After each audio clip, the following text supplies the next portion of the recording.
బ్రాహ్మణ వర్గంలోనే నిజమైన సంఘ సంస్కర్త రామానుజాచార్యుడు. నేను అంటున్నా, ఒక 1000 ఏళ్ల క్రితం రామానుజాచార్యులు మంత్రం కేవలం బ్రాహ్మణుల ఆధీనంలోనే ఉండద్దు, మంత్రం సందేశం ఖచ్చితంగా సమాజంలో అన్ని వర్గాలకు చేరాలని చెప్పి,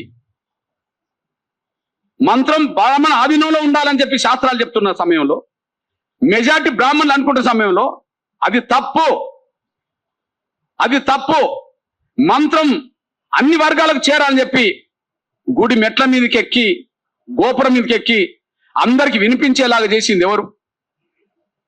రామానుజాచార్యులు. నేను అంటున్నా, మంత్రం బ్రాహ్మణుల చేతిలో ఉండాలని అనుకుంటున్న రోజుల్లో మంత్రం అందరికి వెళ్ళాలని చెప్పి అన్నది సంస్కరణవాదం కాదా? సంస్కరణవాదం కాదా? అది సాంఘిక సమానత్వానికి దారితీయదా? మీరు ఎవరు వారసులు ఉండదలుచుకున్నారు? ఆనాడు కూడా రామానుజాచార్యులు, ఆనాడు 1000 ఏళ్ల క్రితం రామానుజాచార్యులు, 1000 ఏళ్ల క్రితం రామానుజాచార్యులు గుడి గోపురం మీదకి ఎక్కి మంత్రం అందరికి చేరే విధంగా ఆయన మాట్లాడుతున్న సమయంలో కొంతమంది ఇది ఆచారానికి విరుద్ధం అని చెప్పి, ఇది ఆచారం విరుద్ధం అని చెప్పి ఆయన అడ్డం పడ్డారు కదా. మీరు అడ్డం పడ్డ బ్రాహ్మణుల వారసులా, సమాజంలో అన్ని వర్గాలకు మంత్రం చేరాలని అన్న రామానుజాచార్య వారసులా? మేము ఆ బ్రాహ్మణ పెద్ద అయిన సంఘ సంస్కర్త అయిన రామానుజాచార్యులకు అనుగుణంగా మేము మాట్లాడుతున్నాం. మంత్రం కేవలం బ్రాహ్మణులు మాత్రమే మంత్రం చేయాలని చెప్పి, మా ఆధీనంలో ఉండాలని చెప్పి అంటున్న రోజుల్లో అందరికి పోవాలని చెప్పి ఆయన, మేము దాన్ని ముందుకు నడిపిస్తున్నాం. దాని కొనసాగింపు డాక్టర్ బాబాసాహెబ్ అంబేద్కర్ అనుకుందాం. దాని కొనసాగింపు డాక్టర్ బాబాసాహెబ్ అంబేద్కర్. డాక్టర్ బాబాసాహెబ్ అంబేద్కర్ కాలంలో ఖచ్చితంగా హిందూ దేవాలయంలో దళితులకు, అస్పృశ్యులకు కూడా ప్రవేశం ఉండాలని చెప్పి పాఠం చేశాడు. 1930లో దళితులకు అందరికీ దేవాలయ ప్రవేశం ఉండాలని చెప్పి పాఠం చేశాడు. నాసిక్ పోరాటం అదే కదా, అంబేద్కర్ చేసిందే కదా, అంబేద్కర్ చేసిందే కదా నాసిక్ పోరాటం. అంటే ఇప్పుడు అంబేద్కర్ కు ఎవరు స్ఫూర్తి అని చెప్పిండు? అంబేద్కర్ ఈ దేశంలో నిజమైన సమానత్వాన్ని, సాంఘిక సమర్థాన్ని కోరిన రామానుజాచార్యులు నాకు స్ఫూర్తి అని చెప్పిండు కదా. రామానుజాచార్యుల కాలంలో మంత్రాలు అందరికి చేరాలని చెప్పుంటున్న కాలంలో అడ్డుపడ్డది ఎవరో మీ అందరు తెలుసు, ఆడ బ్రాహ్మణ సమాజం అడ్డం పడ్డది. ఇప్పుడు దేవాలయ ప్రవేశం చేయాలని చెప్పి నాసిక్ పాఠం అంబేద్కర్ చేస్తున్న రోజుల్లో మరి అడ్డం పడ్డది ఏ వర్గం? అడ్డం పడ్డది ఏ వర్గం? బ్రాహ్మణ వర్గం అడ్డం పడ్డది.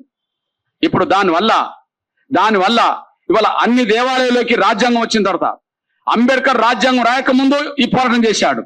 రాజ్యాంగంలో ఎలాంటి వివక్ష ఉండద్దు, ఏ దేవాలయాలకు వెళ్ళినా ఎవరిని వివక్ష చూపద్దని చెప్పి రాజ్యాంగం రాశాడు. ఇప్పుడు మెజార్టీ దేవాలయాల్లోకి అందరు వెళ్తుండ్రు కదా, ఇంకా అక్కడక్కడ వివక్ష కొనసాగుతున్నా, అక్కడక్కడ కొంత ఇబ్బందులు ఎదురవుతున్నా అన్ని దేవాలయాలకి అందరు వెళ్తున్నారు కదా.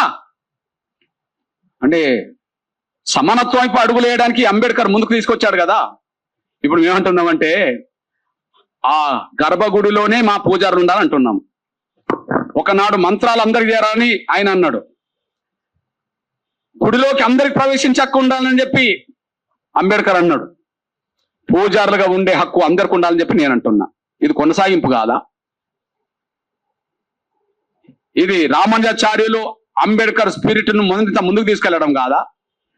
దీనివల్ల మనం బలపడతామా, బలహీనపడతామా? దీనివల్ల మనం బలపడతామా, బలహీనపడతామా? అసలు ఎందుకు కలవరపడుతున్నారు? ఎందుకు కలవరపడుతున్నారు? అందులో ఒక వర్గమే ఎందుకు కలవరపడుతున్నది? కానీ ఒకటి మాత్రం స్పష్టం, రామానుజాచార్యుల కాలంలో రామానుజాచార్య స్పిరిట్ ను అడ్డపడాలని ప్రయత్నం చేసింది బ్రాహ్మణ వర్గమే. అంబేద్కర్ కాలంలో దేవాలయ ప్రవేశం దళితులకు వద్దని చెప్పి రోడ్డు మీదకి వచ్చింది కూడా బ్రాహ్మణ వర్గమే. ఇప్పుడు దీని మీద మాట్లాడండి. ఎందుకంటే అయోధ్యతో పాటు, మళ్ళీ చెప్తున్నా, అయోధ్యతో పాటు ఈ దేశంలో ఉండబడే హిందూ దేవాలయాలన్నిట్లో, అయోధ్యతో పాటు ఈ దేశంలో ఉండబడే అన్ని దేవాలయాలు అన్నిట్లో ఖచ్చితంగా పూజారులుగా, ప్రధాన పూజారులుగా ఎస్సీ, ఎస్టీ, బీసీ వర్గాలు ఉండాల్సిందే. బ్రాహ్మణేతర వర్గాలందరూ ఉండాల్సిందే.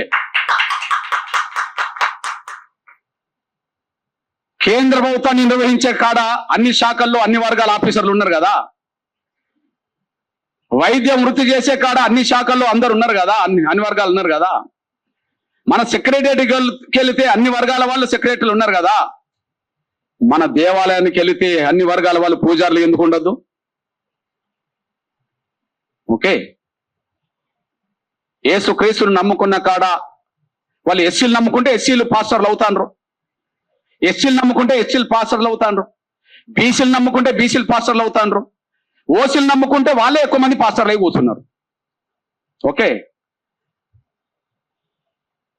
చర్చికి వెళ్ళిన కాడ క్రీస్తు కాడ ఏ వర్గాల వాళ్ళు వెళ్ళినా ఆ వర్గాలకు సంబంధించిన వాళ్ళు పాస్టర్లు అవుతుండ్రు కదా. ఇస్లాం మతం తీసుకుంటే ఎవరైనా సరే ముల్లాలు అక్కడ అవుతుండ్రు కదా. మరి అయోధ్య గుడిలో బ్రాహ్మణేతర వర్గాలకు సంబంధించిన వాళ్ళు పూజారులు ఎందుకు అవ్వద్దు? నేను అయోధ్య గుడికే సెంటర్. ఈ దేశంలో చర్చ జరుగుతున్నది ఏ గుడి మీద? జరిగింది ఏ గుడి మీద? పోరాటం జరిగింది ఏ గుడి మీద? అయోధ్య కదా. నేను అయోధ్య గురించే మాట్లాడుతున్నా. అయోధ్య గురించి మాట్లాడితే అది అన్నిటికి వర్తిస్తుంది అని అర్థం. ఇంకా నేను దేని గురించి మాట్లాడినా అన్నిటికి వర్తిద్దని అనుకోరు, కానీ అయోధ్య గురించి మాట్లాడితే అందరికి అన్ని దేవాలకు వర్తిద్దని అర్థం. నేను అంటున్నా, మళ్ళీ చెప్తున్నా, అయోధ్యలో వెలిసిన, అయోధ్యలోనే అంత పుట్టిన రాముడు క్షత్రియుడే కదా. రాముడు క్షత్రియుడే కదా. దశరథ మహారాజు కొడుకే కదా. నేను అంటున్నా, రాముడు క్షత్రియుడు అవుతే ఆ క్షత్రియుడికి శూద్రులు అనబడుతున్న వాళ్ళు, దళితులు అనబడుతున్న వాళ్ళు, గిరిజనులు అనబడుతున్న వాళ్ళు అన్ని స్థాయిలో అండగానే నిలబడ్డారు. అన్ని స్థాయిలో అండగా నిలబడ్డారు. ఎక్కడి నుంచి ఎక్కడికి? శత్రుడైన రాముడు రావణాసురుడితో యుద్ధం చేసే సమయానికి అయోధ్య నుంచి రాముడు, లక్ష్మణుడు, సీత మాత్రం వెళ్ళారు. ఆయుధాలతో కాకుండా వెళ్ళారు, నార బట్టలు కట్టుకొని వెళ్ళారు.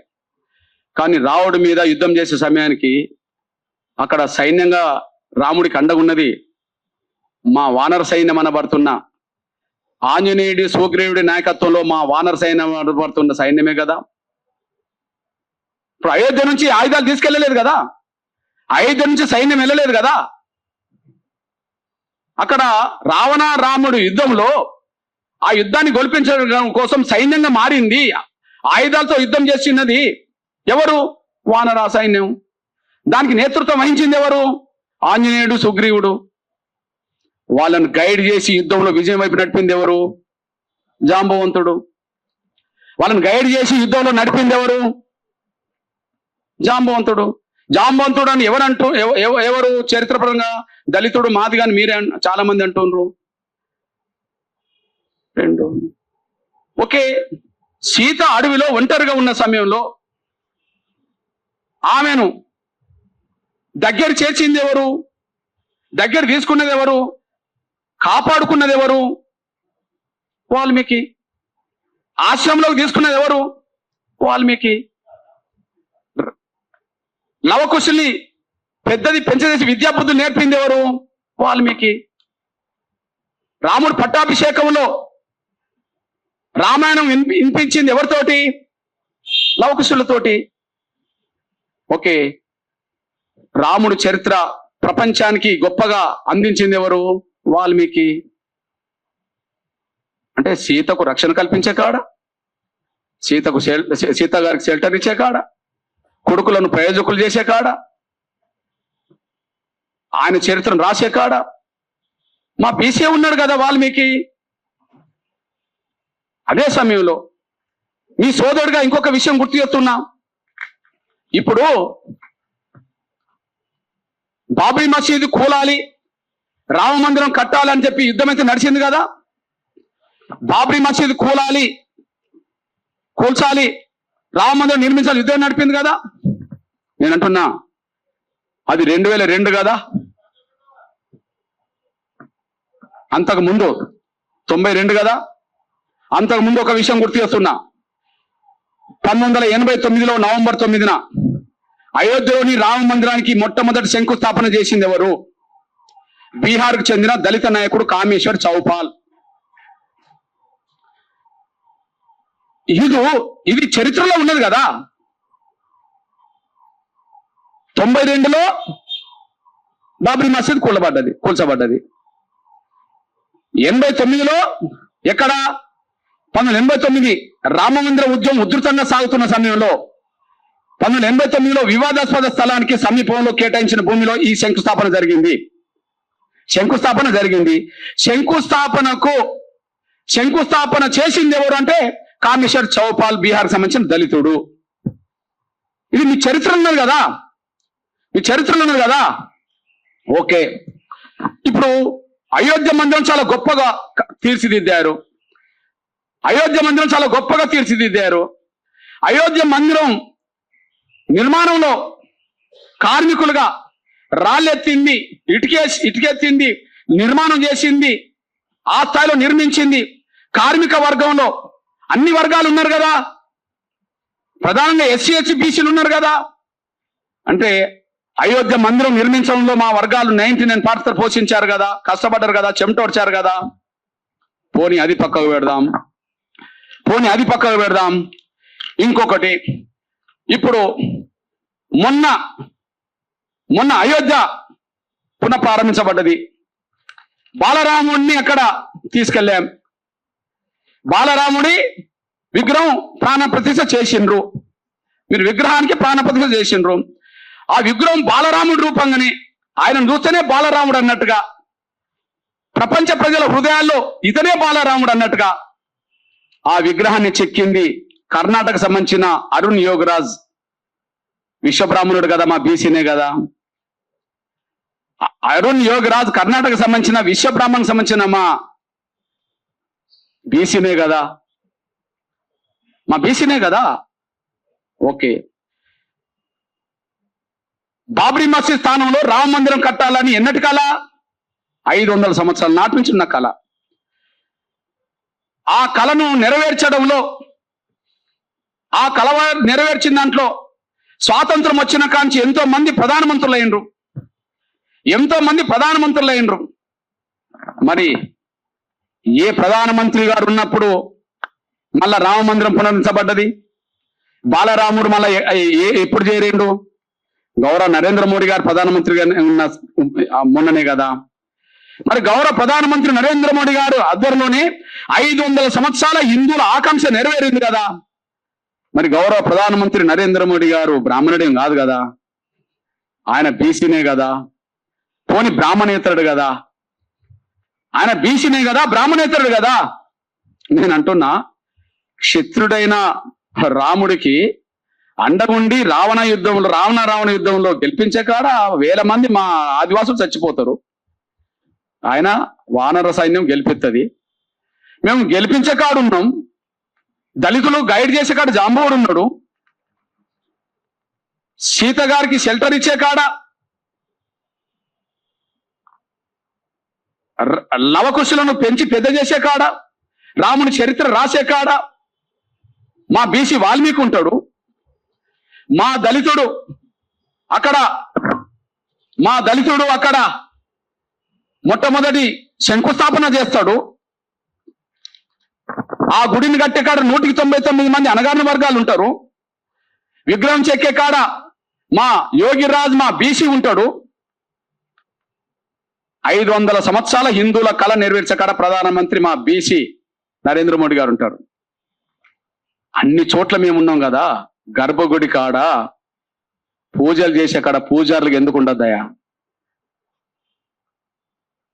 మీరు ఎక్కడ లేనోళ్ళకి అక్కడనే ఎందుకుంటారు?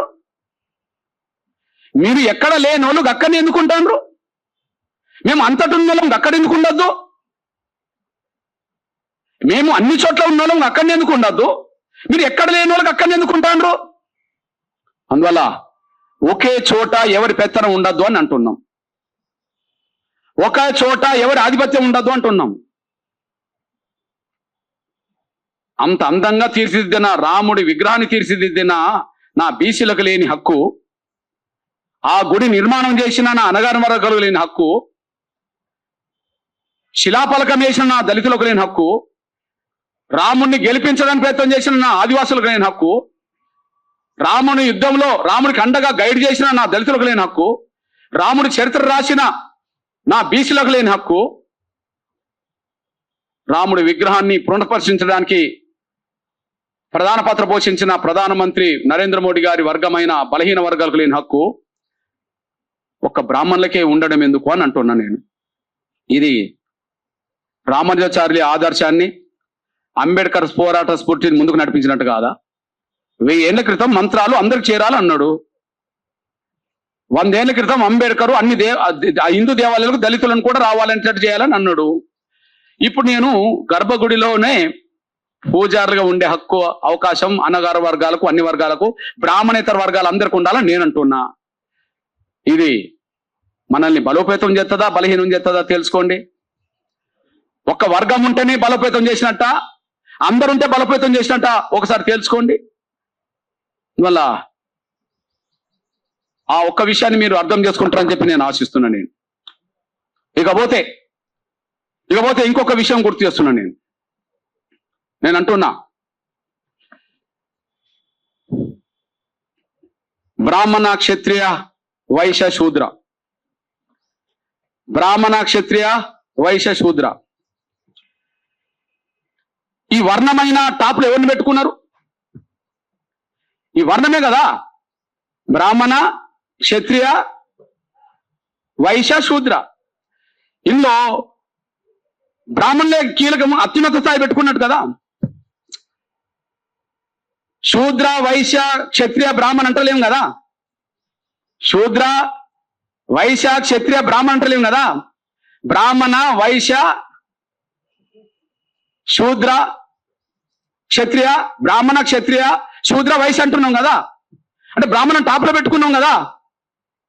నేను అంటున్నా, నేను విజ్ఞప్తి చేస్తున్నా,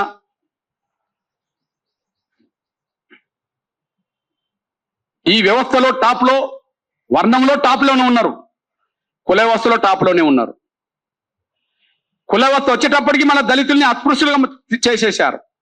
ఇప్పుడు 5వ వర్గం అయిపోయింది అంటరాని వాళ్ళుగా, 5వ వర్గం అయిపోయింది అంటరాని వాళ్ళుగా. ఈ నేపథ్యంలో మీకు గుర్తు చేస్తున్నా. నేను అంటున్నా, బ్రాహ్మణ వర్గం చేత బ్రాహ్మణేతరులందరూ అవమానాలు పడ్డారు, అణచివేత గురైండ్రు. ఒక దళితులే కాదు, 2వ స్థానంలో ఉండబడే క్షత్రియులు, 3వ స్థానంలో ఉండబడే వైశ్యులు, 4వ స్థానంలో ఉండబడే శూద్రులు, అతి శూద్రులు అనబడుతున్న దళితులు. కుల వ్యవస్థలో బ్రాహ్మణులే టాప్, వర్ణ వ్యవస్థలో బ్రాహ్మణులే టాప్. ఓకే, కుల వ్యవస్థలో బ్రాహ్మణులే టాప్, వర్ణ వ్యవస్థలో బ్రాహ్మణులే టాప్. బ్రాహ్మణేతర వర్గాలు అవమానాలు పడ్డారు బ్రాహ్మణుల చేత, బ్రాహ్మణేతర వర్గాలు అణచివేతకు గురైండ్రు.